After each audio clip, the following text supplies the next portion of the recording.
Hello everybody and welcome to Storm Raids, and today I'm going to be doing a book haul.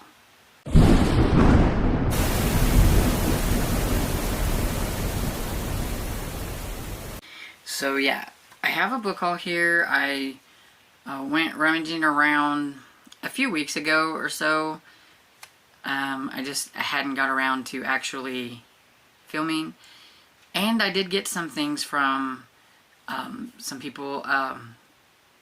One of my friends that's a viewer sent me a book and a couple of extra books. I just thought I was going to get one, and I got a couple of extras. And then somebody else who also viewed my channel had an extra book of one that I was looking for, and he sent it my way, which is really cool. And so I have those to talk about. And then what I went sleuthing for, they're not in any particular like order. I think I have all of my middle grade or like kind of old schoolish type things. Maybe not necessarily middle grade, maybe some young adult or whatever. But I have them in like a sack. I think this is all that I have that's in this bag, because I do have a bag over here and everything, but I'm not sure. I know it's kind of I think it's a mixed bag of like romance, mysteries, and then like middle grade and things like that. That's about all I know. They've been sitting in this bag and I've done forgot what I even got. So we'll do like the middle grade stuff first. And so I came across a couple of Beverly Clearly books whenever I was at the Finicky Fox, and they were $1 a piece. And so I got this, which was Ramona the Pest, and then I got Ramona the Brave, and then I think I got some other Beverly Clearly, so we'll just go ahead and do, yeah. And I got another one, which was Dear Mr. Henshaw. And then I found a couple more Encyclopedia Brown books whenever the town close to us had their like yearly garage sale Saturday, and so these were like 50 cents a piece, and so I got these. So we have The Case of the Soccer Scheme and The Case of the Midnight Visitor. And then I picked up The BFG by Roald Dahl. I don't really have any Roald Dahl books, and I was like, I should probably get some, so I got that one. I've never read the book, but I've watched the movie. And then these are the ones that I thought were pretty cool. I got Herbie Goes Banana. I remember watching the Herbie movies whenever I was younger, and so this will be a lot of fun. And The Karate Kid. I did not know they had a Karate Kid book and everything. It's a novelization by B.B. Hiller. And I was going to say who wrote this, but I have no idea because it doesn't say on the front. Okay, a novel by Joe Claro. I guess I should say who wrote it. And this is cool. It's got like photos from the movie on the back. That's kind of cool. But I think this one's the one I thought would look the funnest, and that is Adventures in Babysitting. I didn't know there was a novelization of Adventures in Babysitting. It's got a photo of them on the back. I really, really wanted to watch this movie in April, and I can't find it where it's streaming for free. And I forgot to look for it at the library, so maybe even after Old School April, I may still look for this one, because I haven't seen it in forever, and I'm really curious what I'll think about it. But it's a novel by Elizabeth Foucher, and of course based on the major motion picture. Then I have this interesting book here called The Mysteries of Dracula's Castle, and it's by Vic Krum. And it says it's based on the exciting television movie from Walt Disney's production, yet I have never heard of this. So have you heard of this TV movie? Because I've never heard of it. Which makes me want to look on Disney and see if I can find it. But yeah, I've never heard of it. And it's got a photo on the back with some scribbles. But I just thought it was curious, so, you know. And you guys have already seen me probably holding this one up a few times if you've been on like live with me, but I did read this one recently, but I did get this during all of this. So it's The Tower Treasures by Franklin W. Dixon, the first book in the Hardy Boys series. And so I really enjoyed this one, by the way, so I will be reading some more Hardy Boys. Then everybody knows I have been hauling Perry Mason books, and everybody knows that I'm also a read in order kind of gal. And I've kept talking about how I could never find the first book. I have the second book, and I think I have the third and the fourth book now, but I couldn't find the first one. And so, hopefully I'm getting your name right, but I think it's Katie from Alice Wonder One. Anyway, she has a channel, so I will link it below so you can go check out her channel and everything. But she found Perry Mason Solves the Case of the Velvet Claw by Earl Stanley Gardner, which is the first book in the Perry Mason series.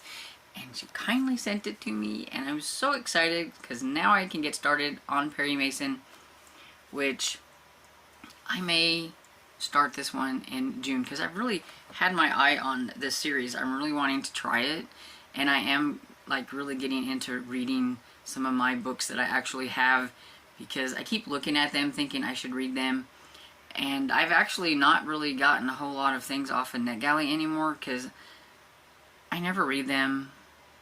So I'm being very selective with NetGalley and just getting things off of Libby and things. And if I can't find some of those books somewhere, I have plenty of my own books to read, and I need to start reading them. And I think in June might be this one. And then she also got me Perry Mason Solves the Case of the Glamorous Ghost by Earl Stanley Gardner. And this is Earl Stanley Gardner writing as A.A. Fair, and we've got Crows Can't Count. And so, yeah, very excited for all of these, and thank you for sending them my way, Katie.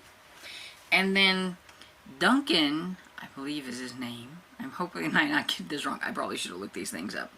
But anyway, he saw me talk about how I would really like to have the first book in this series that I have been collecting this series for a while now.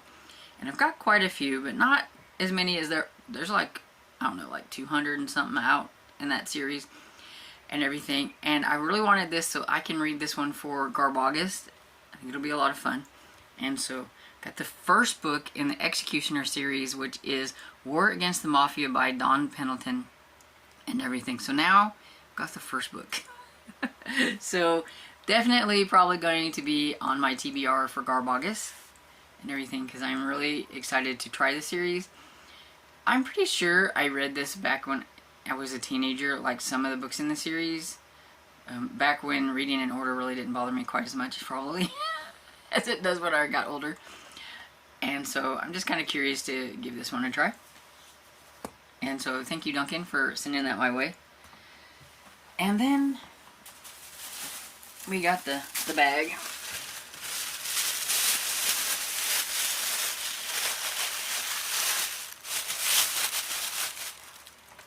Oh wait, before the bag, I also got The Fatal Folio by Elizabeth Penny. It is one of the books in the Cambridge Bookshop series, which I haven't read yet, but I really do want to. And I've had the first one on audio a couple of times. I just haven't got to it. I really need to. It's a cozy mystery.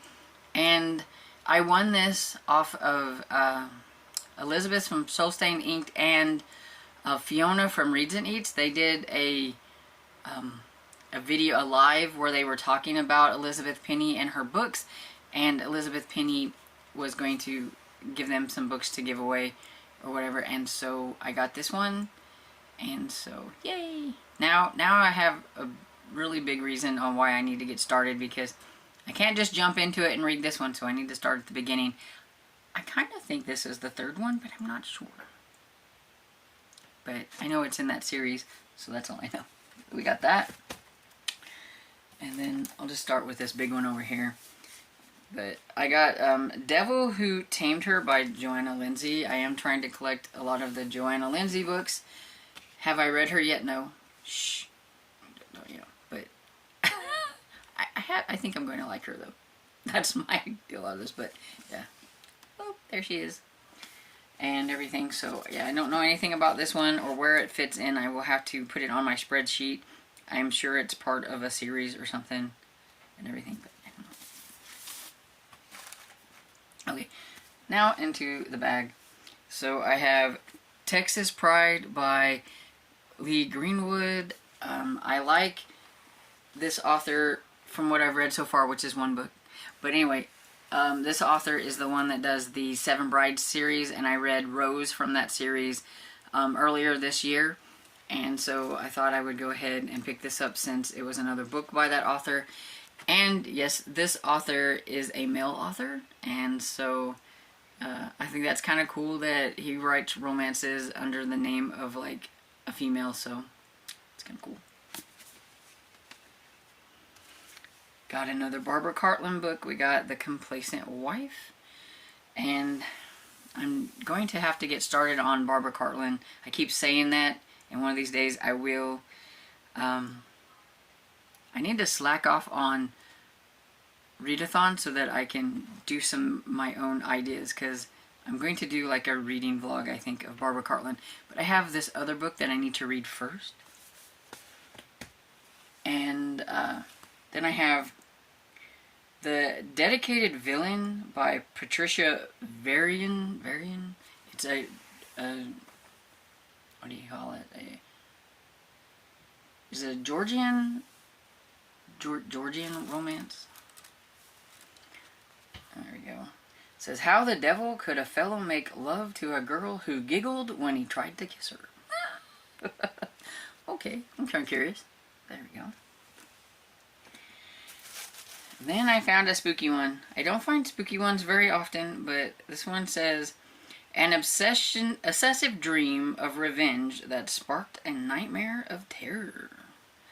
So we got Prey by C. Terry Klein Jr. And it says, the first threat came over the phone. It was a chilling voice threatening to kill the sheriff. So, sounds like it could be a bit scary. And I still got the tag on it, so I got this one for 50 cents. And then we have Romantic Suspense. I have Operation Alpha by Justine Davis. It's part of the Cutter's Code series.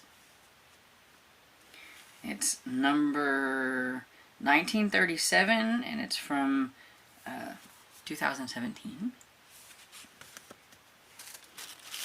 And I found some more Helen McInnes books. I have Pray for a Brave Heart, Mystery, Intrigue, Murder. And so yeah, I tell you what, they had the tag on here of how much it was and everything, and about had a cow when the lady ripped it off because it took all this. I was like, and after that she just left them on. She's like, you can deal with it, because I was like, thank you, because I can carefully pull them off at home, and she wasn't being careful, and I'm so upset. This was like a really nice cover, and then it got messed up. And this one is from, let's see, it is originally from 1955, and this one is a copy from 1972. And this one's a little dingy, but I got The Veteran's Affair by Helen McInnes. I guess it's a little dingy, but not too bad. And then While Still We Live by Helen McInnes. And this got a cool cover. And I didn't say when the other one was out, but this one is from 1944. And this is a copy from 1969. So that's cool. Yeah, somebody must have been getting rid of their like Helen McInnes books, because and these were all like 50 cents a piece. So we have Rest and Be Thankful.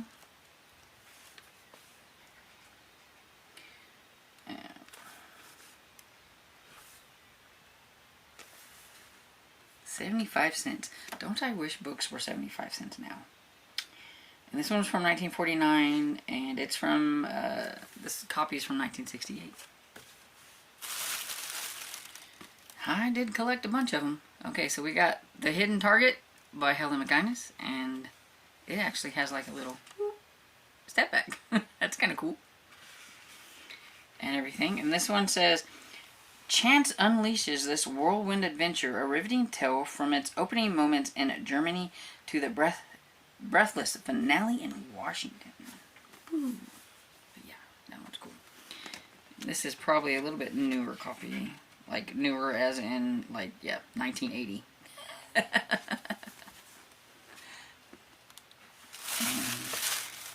Another one. We've got I and My True Love by Helen McInnes. And this is a superb novel of suspense. So, I am very curious about her. So, as you know, I am reading one from Helen McInnes. This is the first book she ever wrote. And I am enjoying it so far. I just haven't gotten very far into it. So, I got all these in hopes that I am going to enjoy this because I'm going to have a whole bunch of them here. And I got another one. North from Rome by Helen McInnes. It says, a taut, nerve-tearing chiller of an young American who stumbles onto a vicious underground syndicate and finds himself caught up in a sinister web of murder, espionage, and international intrigue. Well, it sounds cool anyway. And I've never really been into like spy espionage books, but I don't know. I'm in an adventure kind of mood, and so these sound like they're going to be really good. This one's from 1958. And I got some more mysteries, old mysteries. I got Free Fall in Crimson by John D. MacDonald. And I don't know if this is a McGee book. Yeah, it says McGee used to say that people who become legends in their own time usually have a little time left. Unless you're McGee, who is indestructible. So, yeah, there's that. And then I've got April Evil by John D. MacDonald as well. That one's a little dingy.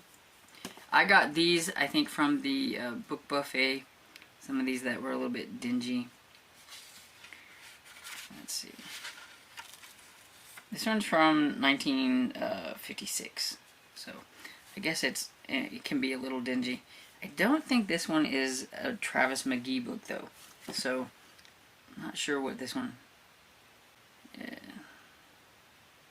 says, celebrated author of the great Travis McGee series is one of the most powerful stories of exploding tension. One by one, the hold-up gang converged on a sleepy southern town.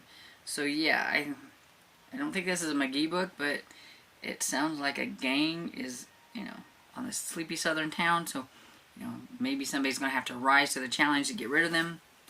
I have no clue. And then I found this one. It just looked kind of cool, and it's called Snowkill by Ron Faust. And it says, an American journalist is swept into a treacherous alpine manhunt for a Nazi war criminal. So, there we got that. And this one is... I'm not exactly sure because it has the Roman numerals and I've never been very good at those. So I'm not quite sure when this one came out. And... speaking of the Executioner, I did pick up some more Mac Bolan Executioner books, and this is Split Image, number 102. The Fury Cross, number 111. Meltdown, number 97. And Death Has a Name, which is number 96. So yeah, so I am very excited to read the first book in this series for Garbagus to see what I think about it and everything. I think I have probably around 40 or 45 of these books, so, hopefully I enjoy the first one. I think I will. I think it'll be fun. I just really feel like I'm more into these old books than I am books that come out today. Too many of them have things that I don't really like to read about in them, and I know most of these aren't going to have any of that kind of stuff, and so I think that's why I've kind of gravitated to these books and everything. But these are all the books that I have, and let me know, have you read any of these? I'd like to know if you have, or did I pique your interest on maybe trying a book? You never know. I like showing off these old ones because sometimes it triggers like a memory for somebody who's like, oh, I remember reading this author like a long time ago, and I always think that's kind of fun. And so let me know if you've tried these authors maybe a while back, like maybe even when they you know, first came out, which some of these are kind of like way back there, but I'm not saying this in a bad way, but I do have a lot of older viewers, so somebody might have read some of these back when they were a teenager or something like that. I don't know. Especially like some of the ones like the Helen McInnes, because her books came out in the 40s, but I'm sure there was quite a few like reprints from like the 70s and things like that, so some people might have read them back then and everything. It doesn't have to be exactly when they first came out. But anyway, I would like to know if any of these you thought sounded interesting. I wish I could like go through and like talk about what each one of them are about, but then the video would be like super long and everything. But I love showing off the covers because I think the covers are like so cool. I really love the old like painted covers on a lot of these that I got. Some of these are a little bit newer, don't have those, but a lot of them did, and I love it. Anyway, I'm rambling, so hope you enjoyed this video, and if you did, please give it a thumbs up and subscribe, and I will see you all in the next video. Bye.